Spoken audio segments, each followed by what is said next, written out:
Example 2. Franny does budget billing for her electricity. She got $40 deducted from her account each month for a year. Write and evaluate an expression that represents the total change in her account. Explain your answer.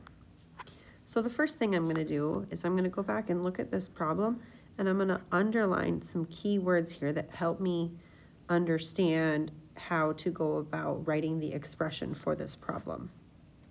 So the first thing, I know that she got $40 deducted. So I'm going to underline deducted, because when I read this problem, that tells me that money's being taken out. So as an integer, I would represent that as negative 40.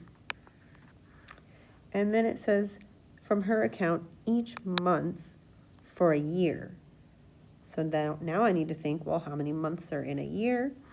And there are 12 months in a year.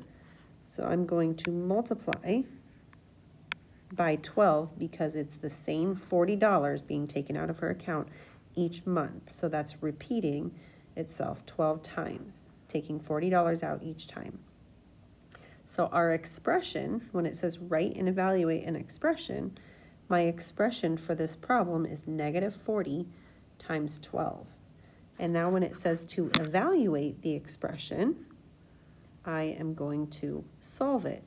So negative 40 times 12 equals negative 480. Because I know that a negative times a positive is a negative, and 12 times 4 is 48, and so then I just carried that 0, so 480. So what this means in the context of this problem, when it says explain your answer, it means that her account went down $480 that year. And when it says that write an expression that represents the total change in her account, this term change could occur positively if her account was to grow, or in this case, it could change negatively where she lost $480 that year. It went down by $480. So it's important to know that change can either be positive or negative.